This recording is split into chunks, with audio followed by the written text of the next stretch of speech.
नमस्कार दोस्तों, एक बार फिर से आपका स्वागत है आपके अपने न्यूज़ चैनल पप्पू न्यूज़ पर।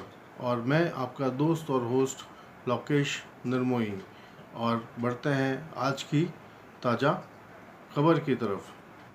कोरोना महामारी और कोरोना महामारी की वजह से भारत में लगाए गए लॉकडाउन का प्रभाव अब हमें स्पष्ट रूप से दिखने लगा है।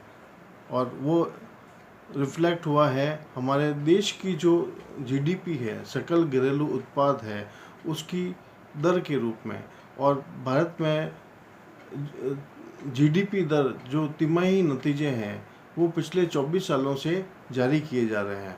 और इस बार जो जीडीपी के जो तिमाही नतीजे हैं कोरोना काल के, उसमें जो जीडीपी की जो विकास दर रही है वो रही है -23.9%। पिछले 24 साल में पहली बार ऐसा हुआ है कि भारत की जो जीडीपी दर इतनी निम्न रही है। इससे पहले, भारत से पहले जो सबसे बड़ी जीडीपी में गिरावट जिस देश में देखी गई थी वो देश था ब्रिटेन, जिसमें 20.9% की जीडीपी में गिरावट देखी गई थी। इस गिरावट से स्पष्ट हो रहा है कि आने वाला जो समय है, ये जो पूरा साल है, भारतीय अर्थव्यवस्था के लिए बिल्कुल भी अच्छा नहीं रहेगा। और तिमाही की जो जीडीपी थी उसमें लगभग 3.1% की वृद्धि दर देखी गई थी।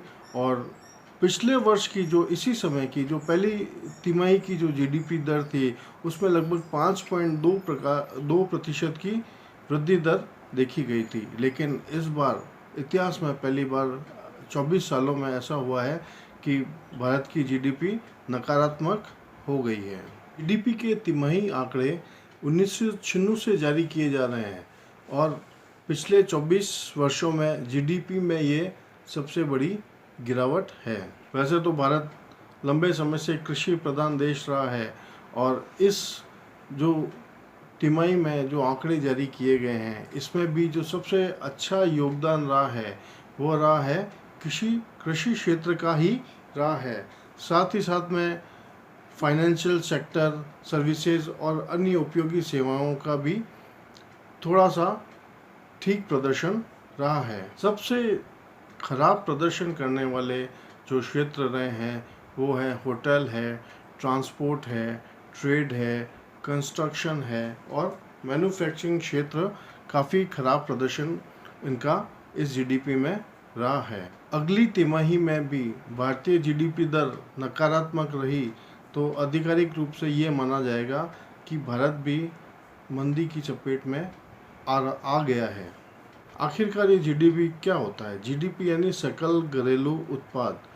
जीडीपी जो तिमाही नतीजे आए हैं, जीडीपी से तात्पर्य ये है कि एक निश्चित समय के अंदर किसी भी देश के अंदर जो कुछ भी उत्पादित किए जा रहे हैं, जो कुछ भी सेवाएं दी जा रही है, जो आधिकारिक रूप से मान्य है,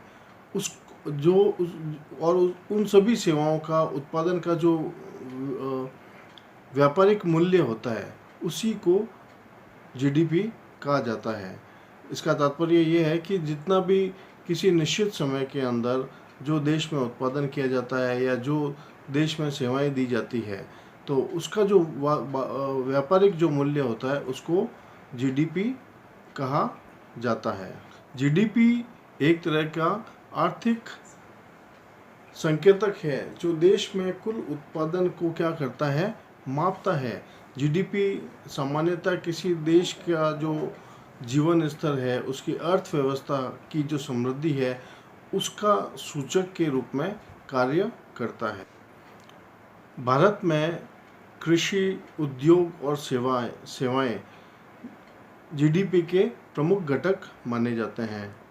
और नकारात्मक जीडीपी वास्तव में देश के आर्थिक मंदी से गुजरने का एक तरह से हमें क्या देता है, संकेत दे रहा है कि नकारात्मक जीडीपी आ रही है तो देश में क्या हो रहा है, आर्थिक गतिविधियां कम हो गई हैं।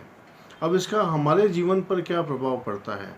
अब सबसे पहला प्रभाव पड़ता है कि जब जीडीपी कम हो जाती है तो शेयर मार्केट नीचे आ जाता है, क्योंकि जब किसी देश की अर्थव्यवस्था का विकास ही नहीं हो रहा है तो जो निवेशक हैं उनका शेयर मार्केट से विश्वास कम हो जाता है। एक और प्रभाव पड़ता है कि देश में जो नौकरियां जो होती है प्राइवेट या सरकारी, उसकी जो दर है वो भी कम हो जाती है। मतलब नौकरियों में अवसर कम हो जाते हैं, और साथ ही साथ में जो आम आदमी के जो खर्च करने की जो क्षमता होती है वो भी बहुत अत्यधिक रूप से प्रभावित होती है, क्योंकि उसकी अगर आय कम होती है तो ऑब्वियस सी बात है कि उनका खर्च करने की सीमा भी सीमित हो जाती है। तो दोस्तों, ये थी आज की प्रस्तुति। आपको अगर अच्छा लगा है तो मेरे चैनल को लाइक, शेयर और सब्सक्राइब भी कर सकते हैं। धन्यवाद दोस्तों, मिलते हैं अगले वीडियो के साथ में।